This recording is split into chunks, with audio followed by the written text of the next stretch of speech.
welcome to NAPOD, where we provide NA speaker meetings and workshops in a podcast. We are an ad-free podcast, and if you enjoy listening, please help us to be self-supporting by visiting napod.xyz, look for the donate link, and drop $1 or $2 in the virtual basket. If you're also in AA or have friends that are, please tell them about our other podcast, Sobercast. Sobercast features AA speakers and workshops in the same format as NAPOD.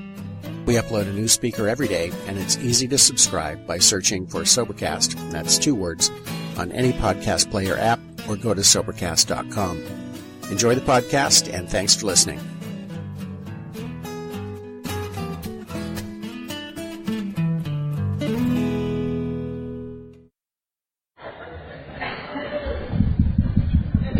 Oh, gosh.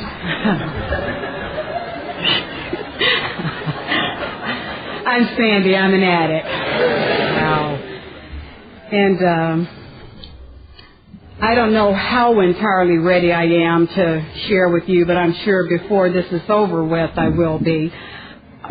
I am grateful that the committee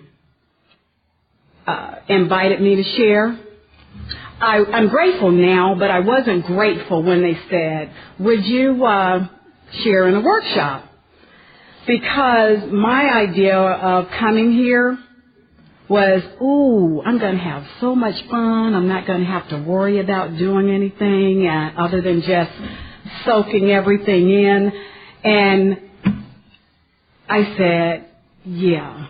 So I was talking to my husband, and he said, well, why did you say yes? I said, because saying no would have been like saying I want to use.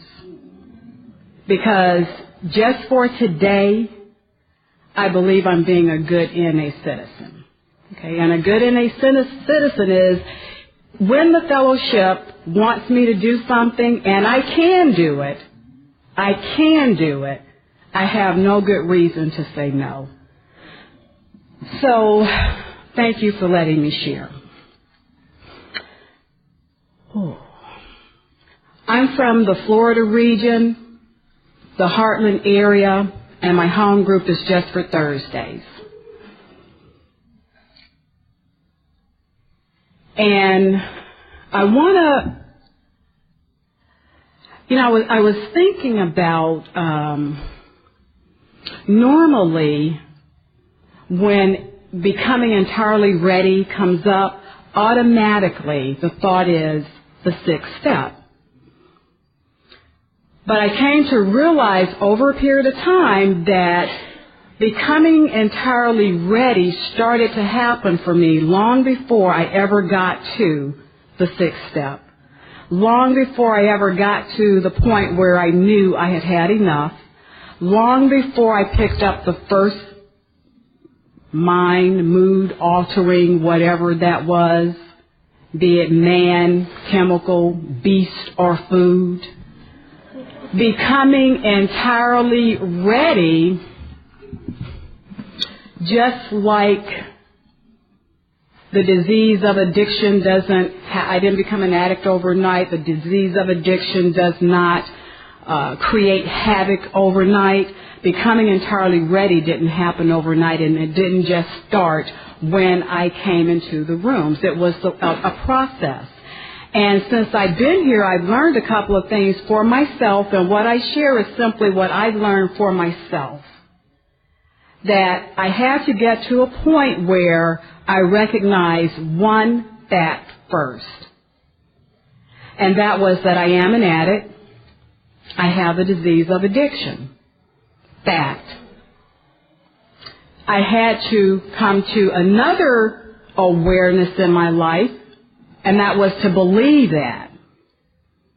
And then I had to get to a point where there was a process that could take place, but only through some action. And the first action of becoming entirely ready, when I first got here, was just not picking up.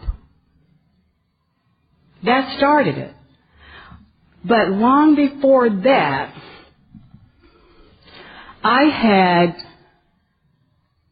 placed myself in a blanket of denial. You know how when you get a really nice wool garment, and it's real good wool, it's soft, you know, it feels real nice on your body, it's not itchy or anything. That's how my blanket started out. You know, it was this veil of denial that said, that happens to other people. Addiction happens to other people. It doesn't happen to me. It couldn't possibly happen to me. I went to college. It couldn't possibly happen to me. I had a job, a car. It couldn't possibly happen to me. I had profit sharing. This warm cushion, this blanket of denial that started out, you know, that was wrapping me in this, I'm better than them because I haven't pawned anything yet. And over a period of time, when the performance started to decline, when the profit sharing was gone, when everything pawnable was pawned, that blanket got scratchy and desperation started to set in. One would think that I would have gone, whoa, there's something not right about this picture. Let me see.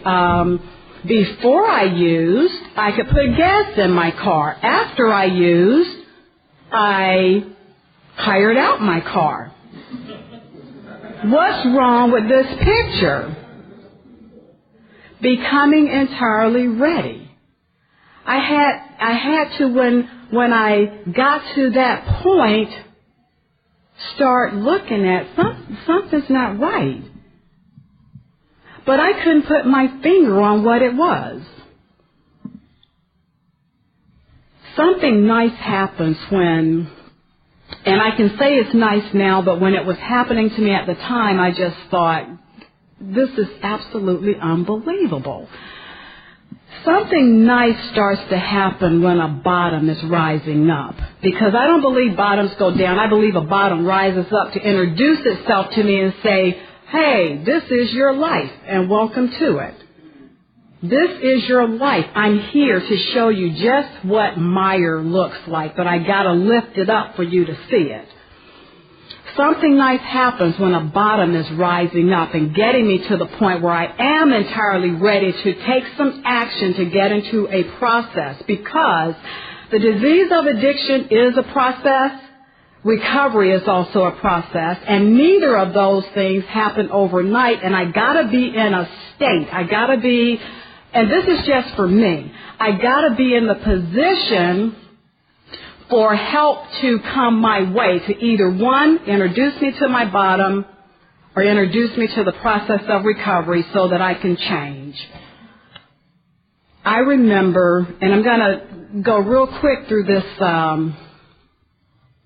identification thing, but I remember the very last night where I said a prayer that was totally sincere. I was in the dark.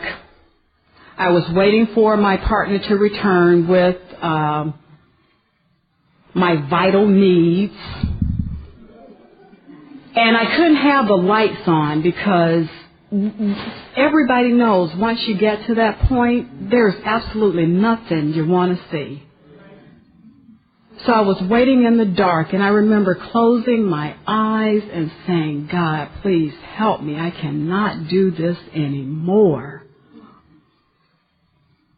And of course I did, because that's what we do before we know the truth, which is I don't have to use one day at a time, even when I want to, but I didn't know that.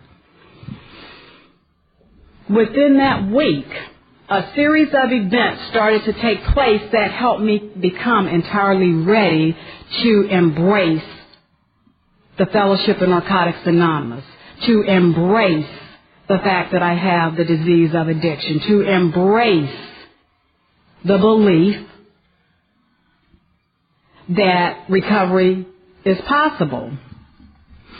My employer said, "There's something wrong with you." I said, "What took you so long to notice?" I mean, my goodness, I was a walking advertisement for how to stay thin. Anyway, I think you understand.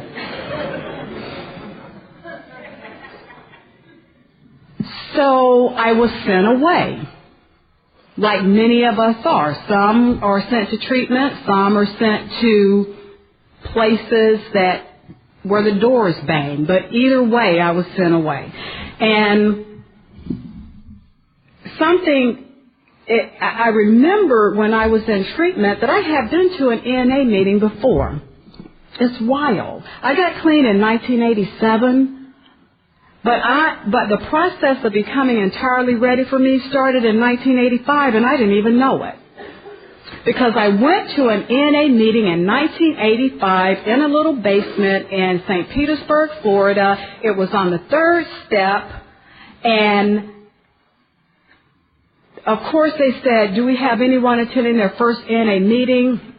And the person near me raised their hand and they said they were an addict, and I looked and I said, "I'm not saying that. You think I'm an addict?" The person said, "Only you can say you're an addict." I said, "Well, I'm not saying it." Because I was not entirely ready. I was not even remotely ready, but the God of my understanding was positioning me so that my character defects could rise up and slap me in the forehead, so that I could be granted a healing. But I said, "Well, I'm not going to say it." I got literature. They hugged me. I was closed off real tight. But I remember way in the recesses of my mind things that were said in that meeting. Now, what is that about? What is the power that will permeate? I mean, it will just dig into the disease when I'm in the midst of my disease, after I've heard the ENA message, and whisper to me, "There's something else out there for you. There's something else out there for you. You don't have to do this." That's becoming entirely ready, knowing that the God of my understanding that I didn't understand at the time was gently pushing me towards Narcotics Anonymous. Things started to happen. Before I knew it, I was here, wondering at the same time, how did I get here? Was it the chemical? How did I get here? I believe I was born an addict, and I believe the God of my understanding knew that I could only survive by being prepared to come into these rooms.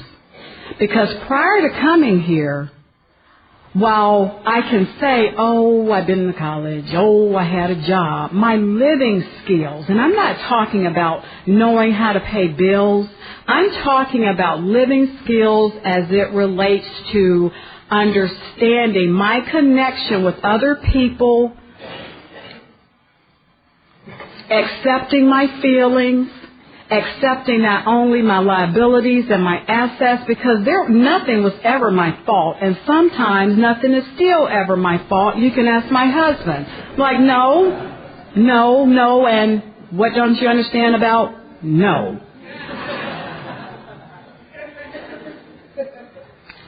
My ability to connect with people on a very sincere level was sorely lacking. I could go through the mechanics of being sociable. I could go through the mechanics of pretending that I really understood where you were coming from. But until I went through the horrors of the disease of addiction and then actually came into these rooms, that's when I was introduced to empathy, like Chuck was talking about the other day. I didn't think that I was like you when I first got here, because my first use was at the age of 22. I got clean at 32. I am 50 now. I would have never thought in a million years that I would be here and happy. Because I wasn't happy when I got here. I thought this was the last train at the station. But what it turned out to be, not an express, but a local. Because within this fellowship, you know how a local, you keep stopping, oh Lord, how many people getting on the bus, stopping, oh Lord. If you lived in the city, you know how a local goes. You think, am I ever going to get home? And then you got to transfer. It's okay to be on the local in Narcotics Anonymous, because where am I trying to race to? I don't need the express. I had the express, and knowing that the local is okay, that also keeps me entirely ready. It keeps me in the process, because it's like the waves coming in and out, you know, a easy flow. You first you figure out a little bit, you back up, you make a little bit of mistakes, you flow back in a little bit, practice what you learn, you go, you know, that's how life goes. And I thought it was a straight line from point A to point Z. Let's get there real fast. I'm going to learn it real quick, and I'm ready to roll. It's a process. And as long as I understand that it's a process, I believe I got a chance. I believe that as long as I understand that it is a process, I got a chance of staying clean another day. Because this is a fact. I am an addict. I'll stay clean if I don't pick up one day at a time. I have the disease of addiction, which is, there is no known cure, but the basic text says it is not a hopeless condition. How magnificent is that? Because when I got here, I thought it was a hopeless condition. But before I could get the hope, I had to go through this process of, okay, how do I get into a state of recovery? They said to me, Sandy, when you go to a meeting, you raise your hand and you say, my name is Sandy and I'm an addict. Sandy, you go to 90 meetings in 90 days. If there's anyone here who is new. I mean, some things are just so basic that, you know what, it's so basic that I can forget it. Because I'm looking for this huge epiphany, this thing that's going to be a silver bullet, or this bell ringer that's going to go, oh, I know the answer. But real simple stuff. Don't pick up, go to meetings, get a home group, get a sponsor, get involved, work the steps.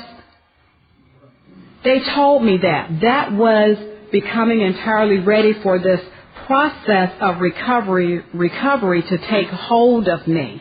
Because I didn't feel embraced by your love when I got here. Because for me, when I got here, love felt like pain. And pain was so familiar that I didn't know if this was a good thing. I didn't want to be hugged. And I try to remember that when new people come in too, that I had to become entirely ready to accept the love that was being given so freely in this fellowship. And that was learning how to have people hug me, touch me, in a sane kind of way, you know.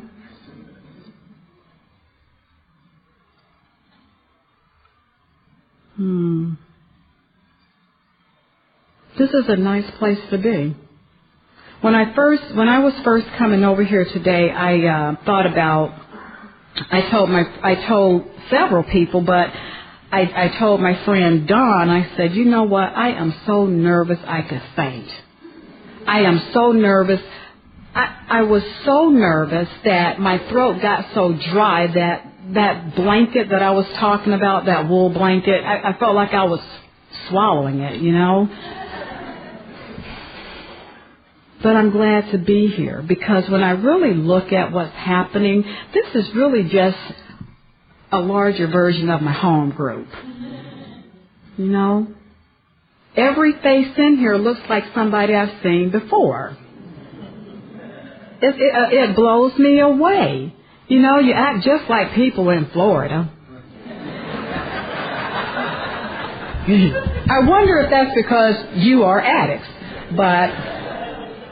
But again, and I'm just about done here. I guess what I really wanted to share in closing is that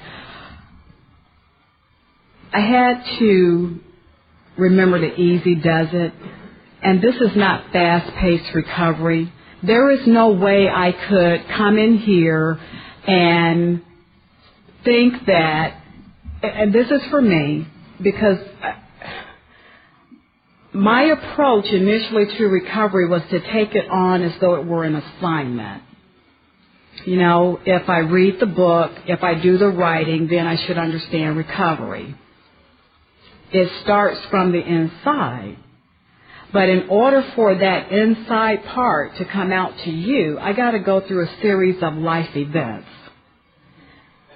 And in understanding that, for me, I had to go through some bad times and some really good times. But before I got to the good times, I went through a lot of bad times in recovery. You know,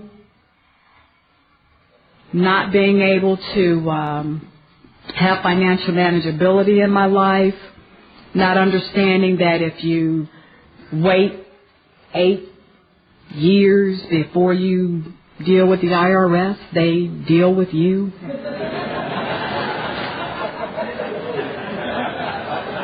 You know, those are some things that happen. We just don't walk in here and go to Dillard's, get a new pair of shoes and everything's okay. You know, there's some baggage that comes in where I have to become entirely ready to accept the wreckage of my past, the wreckage of my present, and take some action, which is the process of doing something different, which takes me all the way back to acceptance,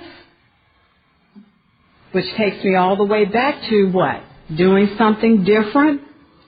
Not insanity, but being restored to a place where I believe that if I do something different because of the experience I've had in trying things differently, the results have been quite favorable, or at least favorable to the point that I can live with them.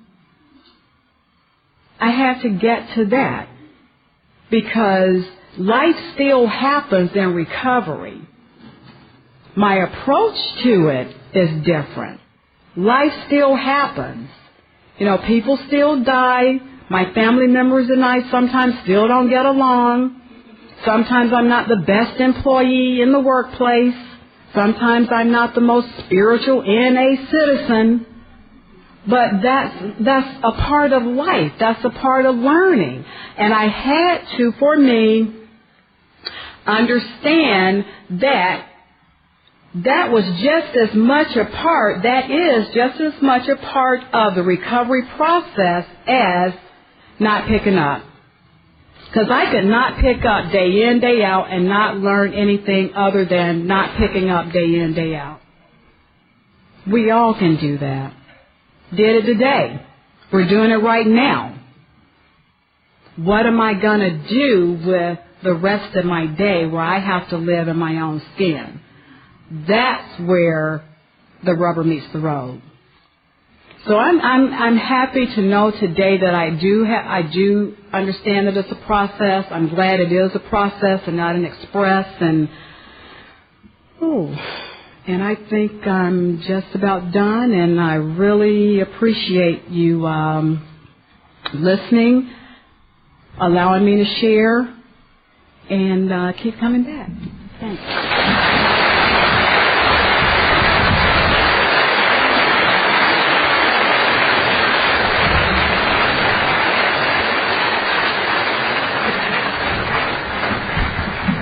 Thank you, Sandy. Now I'd like to introduce Ben from where are you from?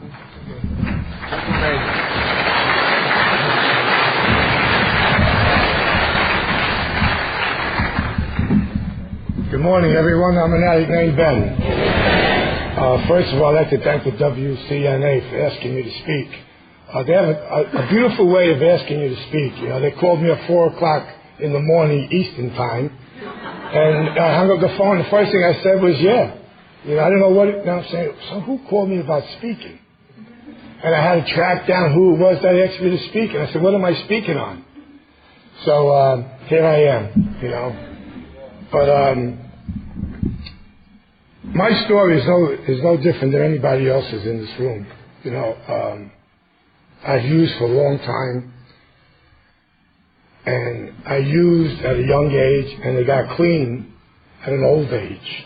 So I say, you know, for me it was old. I started using drugs at the age of almost 11, and I stopped using at the age of 35. It wasn't till I got up sort of like started visiting the West Coast that I see what old was. You know, old addicts. You know, and this is how my story goes. I came, you know, I like to say I was ready when I first took my first drug. I was on the journey to becoming ready. But when I walked in these rooms, and a lot of people that are here know me, I really felt truly hopeless. I've used, you know, my teenage years. I was away. I've been in many numbers of therapeutic communities, and I always thought I had the willingness to change, you know, to stop using, but I never did. You know, this was my journey. It wasn't until I heard of Narcotics Anonymous in 1982. They were having a world convention in New York. They were preparing for it, and I was in my final detox. You know, and these guys came up and they were telling me about, you never have to use again. You know, never. And I never heard that before. You know, in all the years that I've used, I've always heard, you know, I can't stay clean. You know, it's impossible to stay clean. Nobody's clean. You know, and if you were clean, I didn't want to hang out with you. Not that I know, you know, later on that I realized you didn't want to be with me.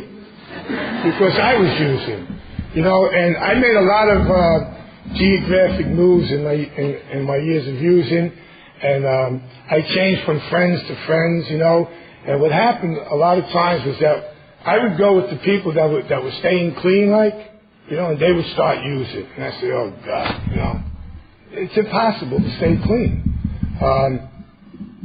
But when I came into Narcotics Anonymous, these people showed me how to stay clean. And that's what I came here for, was to stay clean. Nothing else but to stay clean.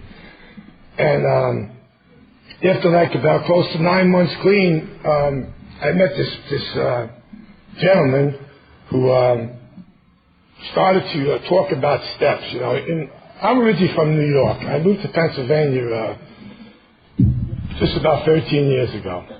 Okay? And I was spoiled. I mean, I was spoiled with NA. When I came around, you know, you walked out my door, anywhere I went, there was a meeting. You know, with 1 year clean, I felt like, you know, a new person, you know. But the people back home in New York had this desire to stop using, all of them. You know, they were one sicker than the other. And I'll tell you, there's nothing more sicker than being clean and not working the 12 steps. Okay? People would talk about these 12 steps, you know. And I thought I read these shades and these things on the wall, you know, admitting that we were powerless, you know, over my disease. You know, and I said, I got no disease.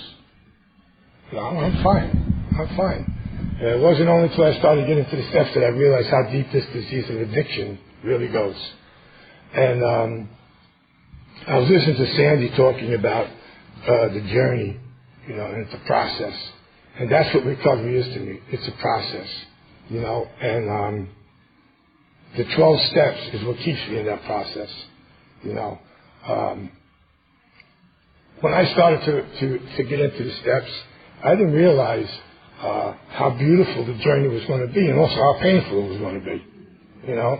And I used to call up my sponsor and I used to say, I had to come here to write, you know. I had to come here to write.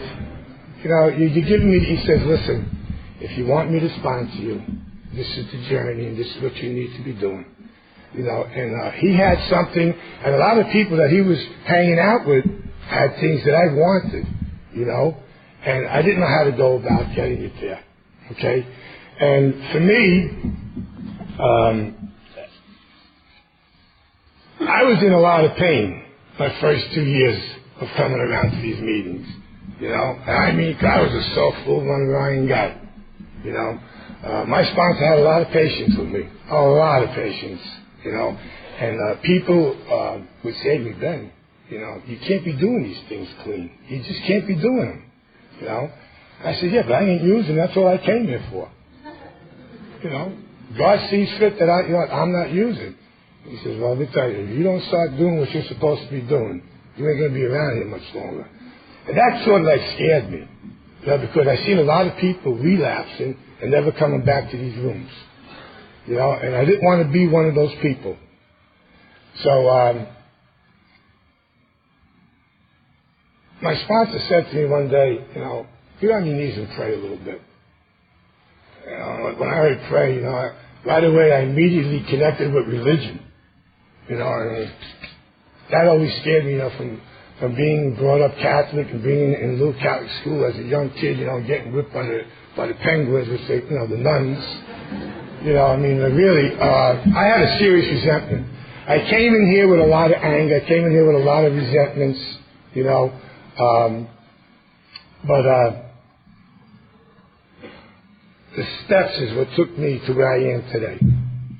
You know, and that's what I need to be talking about, the process, you know, becoming willing, you know, and ready to do what I have to do to stay clean one more day, you know. I started to realize that, you know, something, I couldn't be selfish, you know, I couldn't be full of anger, you know, and rage, you know, and having resentments if I was going to allow this program to do for me what it said that it would do if I would stay clean and work the 12 steps, you know. And what happened for me was, it's funny because Sandy was talking about the IRS and it was like, boom, you know, 10 years clean. Let me just back up a little bit. I remember coming in here with nothing, like I said, and through the first 10 years of my recovery, God has seen fit to put a lot of great things in my life. And I woke up one morning, they were like almost gone. I said, this can't be happening. I'm not using, you know, but I realized that I was powerless over the way the economy was going. And I had owed a lot of money to the IRS. You know, and I said, listen, you know, and this was like one of my major things. And I took a step back and I started to write about, you know, being grateful. See, because I came in here with nothing. And in 10 years, this program has given me a great deal. You know, so if I lost it, it meant that I wasn't supposed to have it at that time. You know, but I didn't want to accept that. You know, I just didn't want to accept it.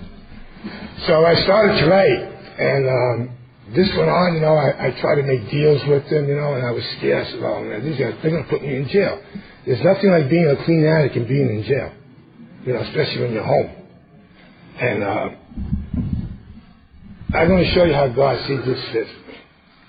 When I moved out of New York to Pennsylvania, I didn't know about my area at the time. I had meetings. And I came there, there was no NA. And I was even more scared. You know, that fear set in. You know, I'm used to going out of my house, walk the block, there's a meeting. Get on the bus, there's a meeting. Go to the city, there's a meeting. You know, you walk the streets, there's people out there that you know from the rooms. I'm up here in the woods, you know, and I'm saying to myself, and Paul, my sponsor, says, you know something? There's another fellowship here, and I ain't going there. So he says, well, why don't you just start it? Start a meeting. I said, but how am I going to start? I said, are the meeting alone? He says, well, people that were here before you did it. And, you know, it started to click, and I started making phone calls to New York. And some of my dearest friends were driving up and coming to the meetings to support my one meeting. Our one meeting we had, you know. And we called that meeting Let's Get Honest. Because I was going to sponsor everybody up there. I was going to sponsor everybody, you know. I tell you, you know, and my sponsors better tell God your plans, you know, and I did. But it was a few months, you know. The word got around and people started to come and support. See, but the point I'm saying is that fear. I thought I had let go of that fear, you know, and allowing God to work in my life. But I realized that, you know, I had to start doing some more writing, and I did, and I learned, you know. That it's okay to be away from your base, their comfort zone. You know, it's okay to do that today. But I had to do a lot of work to reach out and find people that were members of Narcotics Anonymous, you know. And for me, Narcotics Anonymous is the only place I go from day one till today. Because we do recover here. I'm looking over here. You know, if you could be up here and just look and see the people, you know, I'm saying, wow, Narcotics Anonymous, we do recover. You know, I have no reason to go no place else. Okay, and if I did, I think my sponsor would tell me to go find another sponsor. You know, and I've been with this sponsor for a long time. Okay, you know, so when he tells me when he suggests, I'm right. When he tells me something, I ain't gonna, you know. When he tells me to do something, I do it. There's no questions asked him, because I learned, why argue? Why debate it? I'm going to do it anyway. You know, if I don't want to write about it, I'm going to do it anyway. You know, and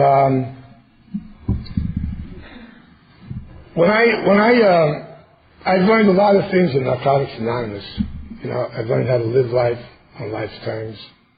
I've learned how to accept God. You know, I've learned how to accept hugs. You know, I've learned that I can't change people. I can only change me. You know, but as long as I stay in that process, you know, I have a great shot of staying clean just for today and just for one more day. You know, but I believe in my heart that God has given me the greatest gift, which is Narcotics Anonymous. And Narcotics Anonymous has given me a gift, which was the 12 steps. And between these two things, you know, I try to work my way closer to God. Okay? And I've learned that, you know, recovery is not sexually transmitted. I learned that the hard way. You know, it's about being honest up here. It's about, you know, the change, you know, and I've learned that. You know, I've learned, you know, to be faithful in a relationship. That was another big scary thing for me that I had to learn. You know, before I came into the rooms, I went to 2 marriages. You know, I had no clean reference point. So when my wife now asked me to marry her, I picked up the phone right away. You know, and I discussed with my sponsor, and I got on a plane and I flew out to the West Coast, and You know, we discussed it. And he's very simple. He just says, well, what happens if it, I said, what happens if it doesn't work? He said, what happens? You get divorced. You don't have to use, it's like so simple that this addict can complicate everything. It's that simple. It's that fear of being able to face things, without using, and I still face fear, and it's still scary sometimes, but I've learned that, that's because, I don't have God present with me. When I start feeling all this kind of fear. I like to kid, I like to joke, I like to have a lot of fun in my recovery because I was a miserable guy for 26 years, and I want to say I was a miserable guy the first year that I came into these rooms. But I wouldn't let nobody know that either. Okay, I always had this fake smile on my face. People, oh, we love you, Ben. Yeah, love me. Okay, And I love when people say to me, "This too shall pass, Ben." I'm going through it. It ain't passing fast enough. But again, it's the process. It's what I'm learning from this process. I don't get into too many things that makes me sick anymore. I try not to repeat the same insanity. Okay? I love my fellowship in Pennsylvania, I still do my coffee commitment. They all say I make the greatest coffee in town over there. But my home group, there's a lot of newcomers coming in. And they're young. They're really young. And it reminds me of me when I came in. All these old guys. I'm saying, what the hell do you know? That was my attitude. What do you know? What do you know? You're out here, I'm over here, you know what I mean? Everything's roses on the other side of the street, but I've learned that, something, if I'm going to keep my recovery, okay, and if I'm going to work closer to being with God, I have to be with newcomers. I work on patience with that. Work on patience because, I see myself in them, You look at the woman, and I tell them, listen, you got to learn to love them with your clothes on, Take it from an old guy, But it's the truth, though. It's the truth, I became willing and ready and tired and ready to give all these defects of mine up, and sometimes they're still there, when I'm laying down or I'm sitting down or I'm praying, I've learned a great thing, I'm powerless over the first thought that comes to my mind, but I'm not powerless over how I react to it or how I verbally say it, because I could be a nasty guy. I could be an arrogant guy too, and I try not to do that today, and when people get arrogant and nasty with me, newcomers, I just say, I was just like them. I was just like them. I've learned to become more and more open-minded to suggestions, even from people that are just coming.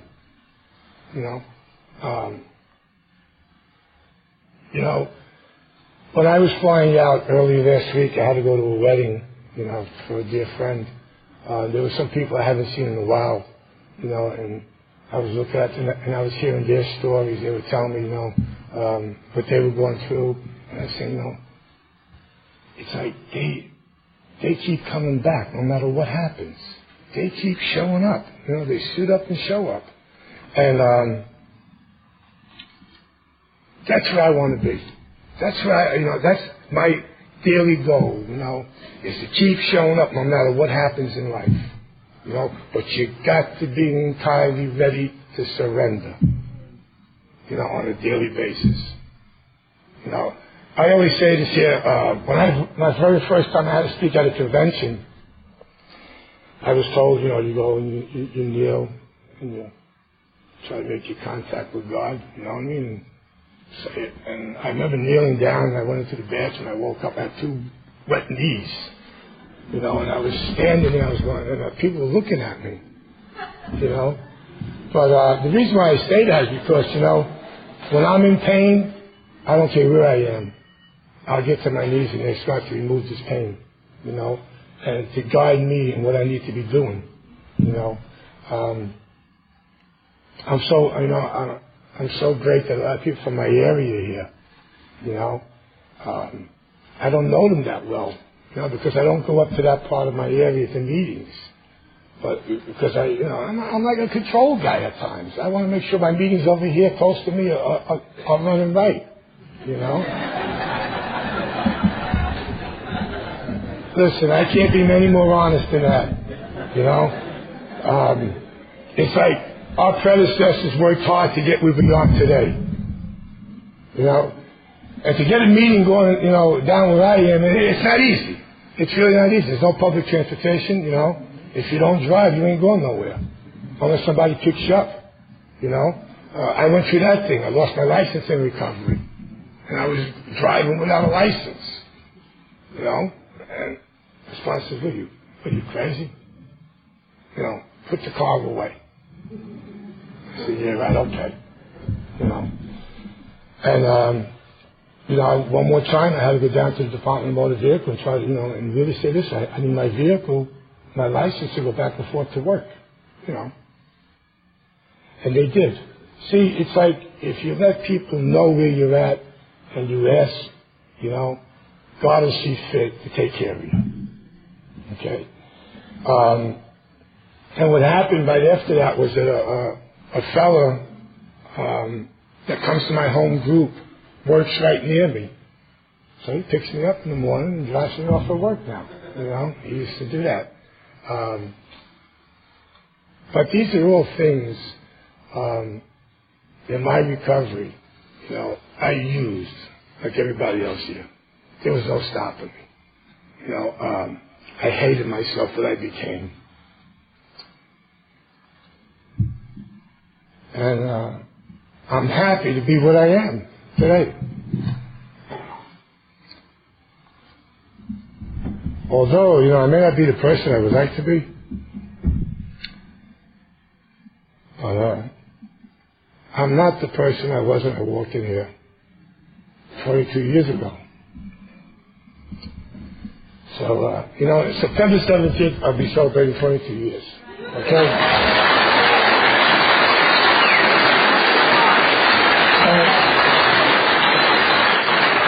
You know, it's the thing about it all is that I couldn't stay clean 22 days, 22 hours.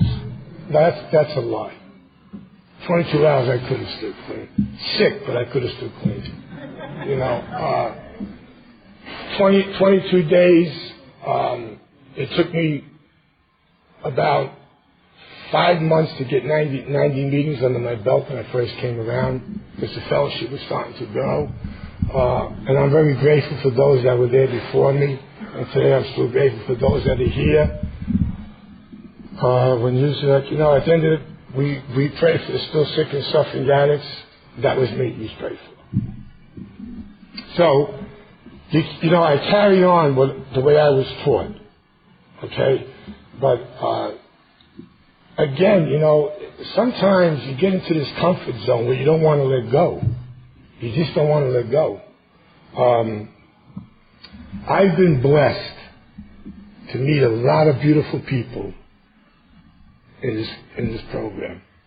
I've truly been blessed. People that have a program. Okay? And people that I'm not afraid to tell them what I'm going through, regardless how much. See, sometimes people have time and they feel like, you know, they can't ask people for help.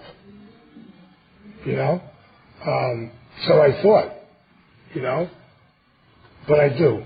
You know, when I'm hurting, like I said before, when I'm hurting, I look for guidance. You know, my sponsor always says, you know, just keep working through the 12 steps. They will keep you in that process. You know, and I enjoy it. You know, I enjoy it. And sometimes I may not like the results, but I enjoy it, you know, because it's no longer the pain that I was used to. This is all pain that allows me to grow, one day at a time.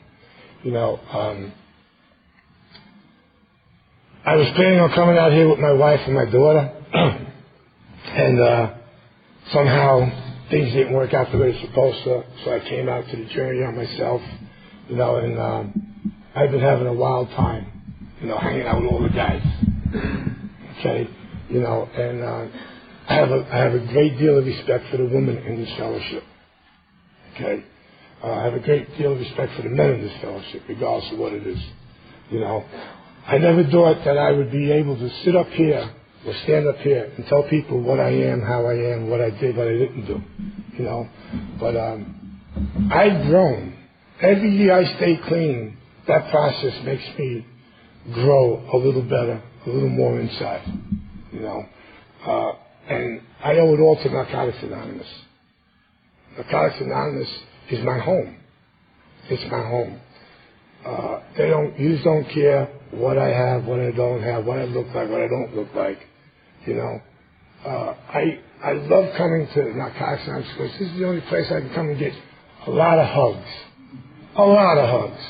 Outside of my home, my wife and my daughter. I'm going through a thing now. I have a 12-year-old daughter. And I'm like contemplating on when do I have to tell her about my lifestyle, what I was before. Up in my area, there's a lot of drugs like every other area, She's getting to that age now where I don't want to let go.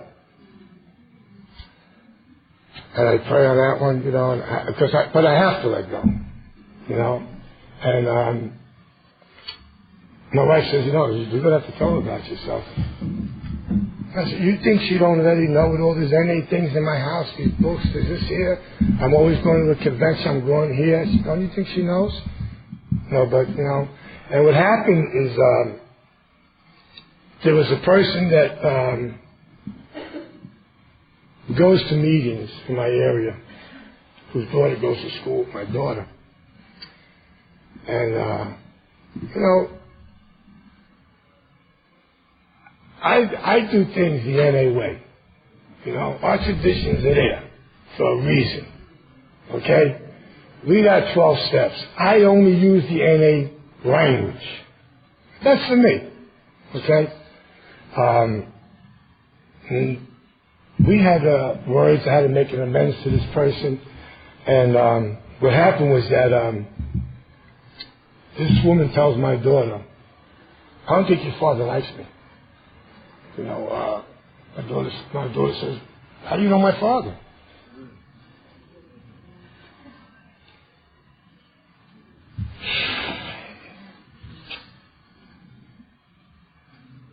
So,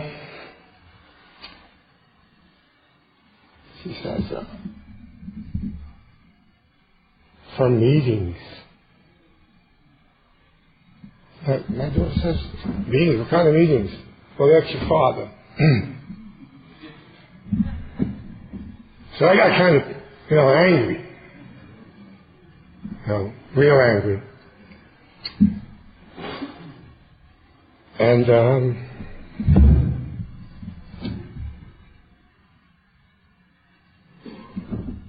I had to get on my knees and pray that, I would do something to this person. So I wanted to get the coverage up to go talk to her nicely. So, where do you come off saying something? Where's the anonymity? Where's the anonymity? And she came out and said to me, anonymity. She said, there's no anonymity. I said, I think you need to get back to meetings. Really. She said something, and I said, I just better back off. And what happened was, I wound up telling the person, I said, listen, I don't dislike you. I love you.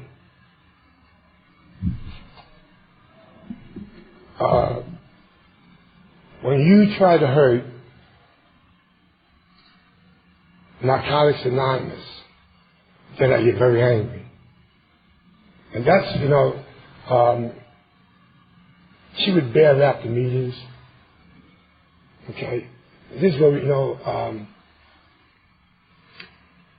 so I had to really work on this shit, really work, and through the grace of God, she don't use, but she don't come to me, and that's on her, But I know what I got to do when I get home, and that's what counts. What I got to do, see, to allow this process to continue working in my life, okay. But getting back down on the road of the journey, these are things that, you never know what somebody else is going to do. Like I said, I'm only accountable for me, for my behavior, okay, and what happens. So,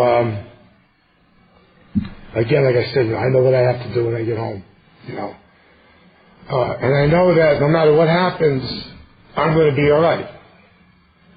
I got to believe it. I know that God didn't take me this far. So, I'm just so grateful to be able to come out to Hawaii. Is that how you say it, Hawaii? New York is saying Hawaii. Okay, I haven't gotten the sun, because, I hate speaking because you got to let people know, who you are, what a dirtbag you are. But I don't let people know that this time. I just try to keep it on the recovery process.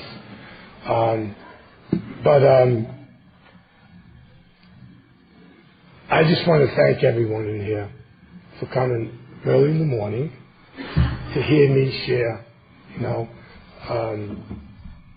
Again, I love you all, and thank you so much for supporting me today.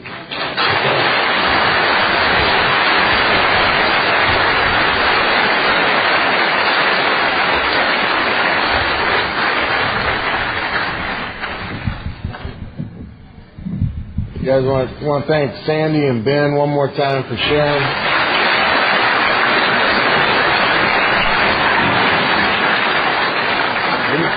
Anybody know how long this workshop is? 12:30? Well, we got some time if anybody wants to come up and share, I guess.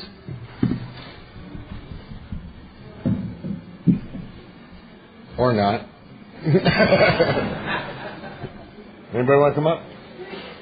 Oh.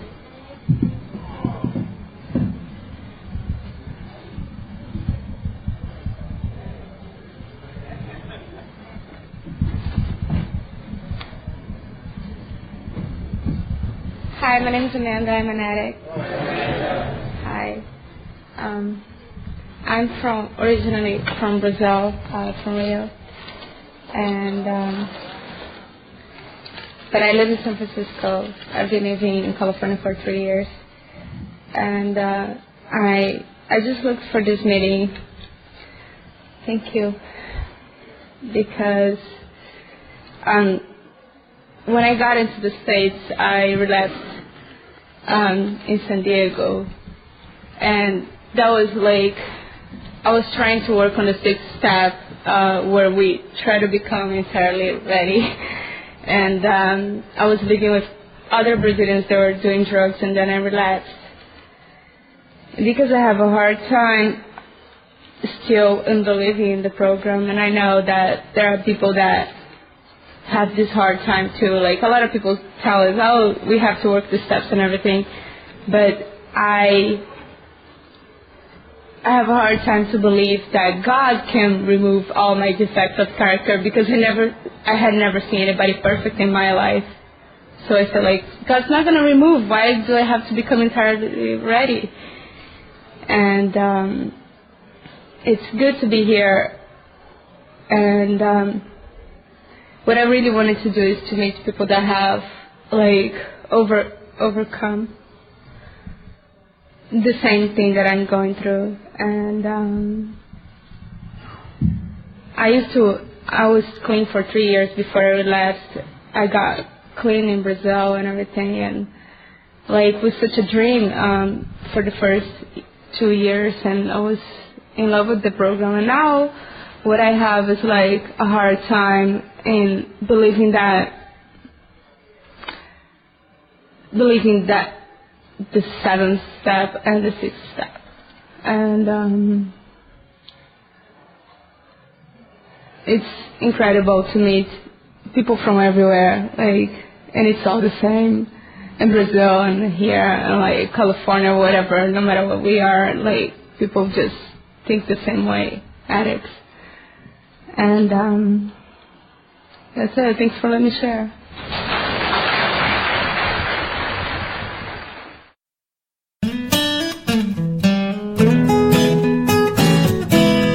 Thank you for listening. I hope you enjoyed the podcast. Please help us improve our ranking so others can find us by putting a review on Stitcher, iTunes, or your favorite podcast index. Napod is ad-free thanks to the folks supporting the show with $1 or more per month. If you enjoy listening, you can join them by going to napod.xyz and looking for the donate link. Thank you for listening. Have a great day.